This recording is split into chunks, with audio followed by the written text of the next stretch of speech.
तर आज आपण बनवणार आहोत फ्रेश मेथीचे थेपले, जे की चवीला खूप छान लागतात आणि तुम्ही प्रवासात सुद्धा नेऊ शकतात, जे की किमान 10 ते 15 दिवस खूप छान टिकतात आणि चवीलाही इतके उत्तम लागतात. तुम्ही हे एकदा नक्कीच ट्राय करा सेम पद्धतीने आणि तुम्ही आहे ना चहा सोबत सुद्धा याला खाऊ शकता. तर व्हिडिओ शेवटपर्यंत नक्की बघा.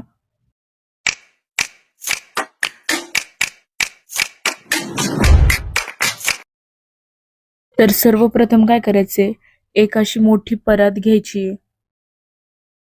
तुमच्याकडे नसेल तर तुम्ही मोठं पातेलं सुद्धा घेऊ शकता आणि इथे मी मेथी घेतलेली आहे. निसून आहे ना अशा प्रकारे बारीक चिरून घ्यायची आहे आणि पाण्यात भिजवून ठेवायची आहे. नाही भिजवली तरी सुद्धा चालेल. आता आहे ना गव्हाचं पीठ घेतले मी. हे 2 वाट्या घेतले मी किमान.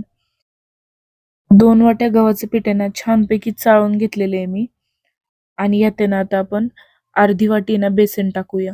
ज्या वाटीने आपण गव्हाचं पीठ मोजलंय ना त्याच वाटीने बेसन सुद्धा मोजून घ्यायचे आणि हे छानपैकी अशा प्रकारे मिक्स करत राहायचे.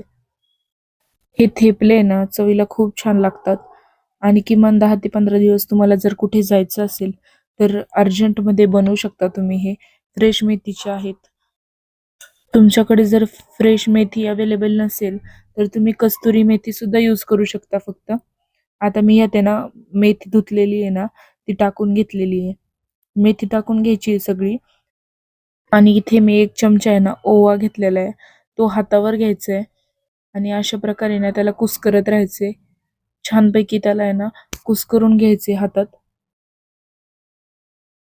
याला हातावरच करायचे शक्यतो.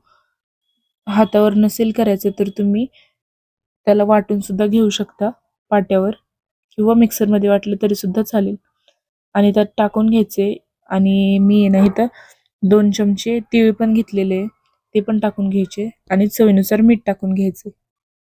आता यात आपण मसाले टाकून घेऊया. त्यात मी 2 चमचे लाल तिखट घेते आणि ना अर्धा चमचाच हळद घेतली आहे. जर तुम्हाला जास्त टाकायची तर तुम्ही जास्त टाकू शकता. आता लसूण मिरची अशा प्रकारे बारीक करून टाकून घ्यायची आहे. एकदम बारीक करायची, पाणी नाही टाकायचं अजिबात. आणि ह्यात कस्तुरी मेथी टाकते मी. ऑप्शनेबल आहे, नसेल टाकायची तर नाही टाकली तरी सुद्धा चालते. जर तुमच्याकडे फक्त कस्तुरी मेथी असेल तर तुम्ही ती सुद्धा यूज करू शकता, पण फ्रेश पाहिजे ती. आता ह्यात आहे ना कोथिंबीर टाकून घेऊया. कोथिंबीर नसेल टाकायची तर नाही टाकली तरी सुद्धा चालेल. आता यात आहे ना 2 पळ्या मी तेल टाकून घेते. जर हे थेपले तुम्हाला प्रवासात नसेल न्यायचे, घरी खायच्यासाठी करायचे असतील तर तुम्ही यात दही सुद्धा टाकू शकता. पण प्रवासात न्यायचं असेल तर तुम्ही दही नकाच टाकू, कारण दही टाकल्यावर आपले थेपले आहे ना लवकर खराब होतात, जास्त दिवस टिकत नाही. त्यामुळे त्याच्याऐवजी तुम्ही तेल 1 पळी जास्त टाका जर तुम्हाला प्रवासात न्यायचं असेल तर. मी ह्यात 2 पळ्या तेल टाकलेलं आहे आणि हे अशा प्रकारे मिक्स करत राहायचे. आणि जर तुम्हाला माझ्या रेसिपीज आवडत असतील तर माझ्या चॅनलला लवकरात लवकर सबस्क्राईब करा आणि सबस्क्राईब केल्यावर बेल आयकॉनवर पण नक्कीच क्लिक करा, कारण त्याच्यामुळे ना माझ्या व्हिडिओंचे नोटिफिकेशन तुमच्यापर्यंत पोहोचतील. आणि माझ्या सर्व रेसिपींची लिंक मी खाली दिलेली आहे डिस्क्रिप्शनमध्ये. तुम्ही जाऊन नक्की चेक करा. आता मी या पिठात आहे ना थोडं थोडं पाणी टाकून आहे ना मिक्स करते. म्हणजे मळत राहायचं याला थोडं थोडं पाणी टाकून.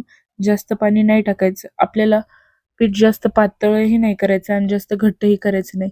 चपात्यांच्या पिठासारखं सुद्धा केलं तरी सुद्धा चालेल, पण त्यापेक्षा थोडंसं घट्ट पाहिजे ना आपल्याला. एकदम थोडंसं, जास्त पण नाही. चपातीसारखं केलं तरी सुद्धा चालेल. अशा प्रकारे मळत राहायचं याला थोडं थोडं करत. पाणी खूप जास्त नाही टाकलेलं मी. किमान अर्धा तांब्या पाणी गेलेलं आहे किंवा अर्धा ग्लास धरले तरी सुद्धा चालेल. थोडं थोडं करत टाका पाणी, म्हणजे आपल्याला प्रमाण कळेल. आणि ह्याला आहे ना अशा प्रकारे मळत राहायचंय. आजकालच्या जगात काय झालंय ना, की मुलांना आहे ना घरातलं जेवणच नको वाटतं. त्यामुळे तुम्ही कधी-कधी असं आहे ना, वेगळ्या प्रकारचं काही-काही ट्राय करून देऊ शकता मुलांना. जेणेकरून त्यांना घरच्या भाज्या वगैरे पालेभाज्या ते खाऊ शकतात आणि त्यांना काहीतरी वेगळं असं वाटतं.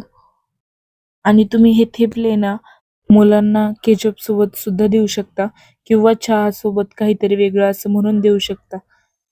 त्यामुळे ना मुलांना काहीतरी वेगळं असं भेटतं खायला आणि हेल्दी सुद्धा आहे हे. यात मैदा अजिबात वापरला नाहीये मी. तुम्ही बेसन सुद्धा स्किप करू शकता. फक्त गव्हाचं पीठ यूज केलं तरी सुद्धा चालेल. यात तुम्ही डिफरंट डिफरंट प्रकार सुद्धा करू शकता. तुम्हाला जर आहे ना अजून काहीतरी वेगळ्या अशा रेसिपीज पाहिजेल असतील ना, तर कमेंट्समध्ये नक्की सांगा. मी नक्की रेसिपी ती ट्राय करेल. आता मी काय केलंय, आपलं पीठ आहे ना त्याला तेल लावून छान प्रकारे मळून घेतले आणि त्याला अर्धा तास तरी भिजून दिले. आता अर्धा तास पीठ भिजून झाले आपलं. आता मी आहे ना एका बाउलमध्ये पीठ घेतलेले चाळून आणि ना पोळपट वेलणं घेतलेले. आता आपण आहे ना लाटून घेऊया आपले थेपले. त्यासाठी अशा प्रकारे एक प्लेट घ्यायची आहे आणि त्याला तेल लावून घ्यायचे आणि चपातीवरनं एकदम छोटा असा गोळा घेतलेला आहे मी आपल्या पिठाचा आणि त्याला आहे ना छान प्रकारे ना पीठ लावून घ्यायचे आणि जेवढं पातळ होईल तेवढं पातळ लाटून घ्यायचे. हे थेपले ना तुम्ही डायटिंगसाठी सुद्धा खाऊ शकता. फक्त आहे ना यात तेलाच्या ऐवजी तुम्ही तुपाचा यूज करू शकता. हे हेल्दी व्हर्जन सुद्धा आहे. तुम्ही नाश्त्याला जर काहीतरी वेगळं करायचं असेल तुम्हाला वेट लॉससाठी, तर तुम्ही हे थेपले नक्की ट्राय करू शकता. अशा प्रकारे मी लाटून घेतलेले, एकदम पातळ पातळ लाटून घेतलेले मी, तुम्ही बघू शकता. आता काय करायचं, त्याचं पीठ आहे ना एक्स्ट्रा काढून घ्यायचे आणि अशा प्रकारे मी आहे ना 10 ते 15 असे लाटून घेते अशा प्लेटीत ठेवून. अजून एक मी गोळा घेतलेला एकदम छोटा आणि त्याला अशा प्रकारे ना पीठ लावून चाळून घ्यायचे एकदम पातळ पातळ. जेवढं पातळ होईल ना तेवढं पातळ लाटून घ्यायचे. आधीच आपण 10 ते 15 असे लाटून ठेवले ना, मग त्याला एकतर भाजायला अजिबात टाइम नाही लागत काहीच. 1 ते 2 मिनिटाचंच काम आहे भाजायचं. त्यामुळे मी जास्त लाटून घेते, कारण भाजूस्तोवर लाटायला जमणार नाही आपल्याला. त्यामुळे जास्त लाटून घेते मी आधीच. हे थेपले ना एकदम असे मऊ लुसलुशीत होतात आणि ना तुम्हाला जर क्रिस्पी करायचे असतील तर तुम्ही नक्की करू शकता. पण असे इतके छान लागतात ना हे. तुम्ही चहासोबत एकदा खाऊन बघा आणि लोणच्या सोबत सुद्धा खूप छान लागतात हे. आता मी काय केलंय ना, तवा तापून घेतलेला आहे आणि अशा प्रकारे बाजूला एका प्लेटीमध्ये रुमाल टाकून घेतलेला आहे. त्यात आपण काढून घ्यायचे भाजून झाल्यावर आणि तेल घेतले. तर आता आहे ना हे थेपला टाकून घ्यायचंय आणि अशा प्रकारे पलटायचंय आणि 1 ते 2 मिनिटच छानपैकी भाजून द्यायचंय त्याला आणि पलटी मारायची आणि तेल लावून घ्यायचंय. आता पलटी मारून घेतलीये मी आणि परत तेल लावून घेतलंय. अशा प्रकारे भाजून द्यायचे, किनारे वगैरे सगळं भाजून घ्यायचे, कच्चे नाही राहून द्यायचे. अशा प्रकारे पलटत राहायचे. आपला थेपला भाजून तयार झालेला आहे. मी अजून एक भाजून दाखवते तुम्हाला. अशा प्रकारे टाकून घ्यायचंय, 1 ते 2 सेकंदच ठेवायचंय आणि लगेच पलटी मारायचंय. आता ह्याला पण 1 ते 2 मिनिट भाजून द्यायचंय छान प्रकारे आणि पलटी मारायचंय. पलटी मारून सुद्धा 1 ते 2 मिनिट भाजून द्यायचंय. बघू शकता किती पटकन भाजले जातात ते. याला जास्त टाइमच नाही लागत भाजायला आणि ना तेल लावून घेतलंय मी. आता हे काढून घेतले. अजून एक आपण भाजून घेऊया. अशा प्रकारे ना सगळे भाजून घ्यायचेत आपल्याला छान प्रकारे. तुम्ही बघू शकता किती पटकन भाजले जातात ते. त्याला परतत राहायचे. खूप जास्त वेळ एका बाजूवर नाही ठेवायचं, जेणेकरून जळू शकतो आपला थेपला. त्यामुळे परतत राहायचे त्याला. अशा प्रकारे आपले थेपले भाजून झालेले. आता अजून एक भाजते मी. अशा प्रकारे भाजत राहायचे याला. हे थेपले ना खूप पटकन होतात, झटपटही होतात. तुम्हाला जर अर्जंट कुठेतरी लांब जायचं असेल तर तुम्ही हे नक्की ट्राय करू शकता. लांबच्या प्रवासात काहीतरी टाइमपास असं खायला याच्यासोबत तुम्ही ना शेंगदाण्याची चटणी सुद्धा बनवून घेऊ शकता किंवा लोणचं सुद्धा घेऊ शकता. आता आपले थेपले ना तयार झालेले तुम्ही बघू शकता की किती छान प्रकारे आपले थेपले इथे तयार झालेले आहेत आणि किती छान दिसतात ते. एकदम खस्ता असे झालेले आहेत आपले थेपले तयार.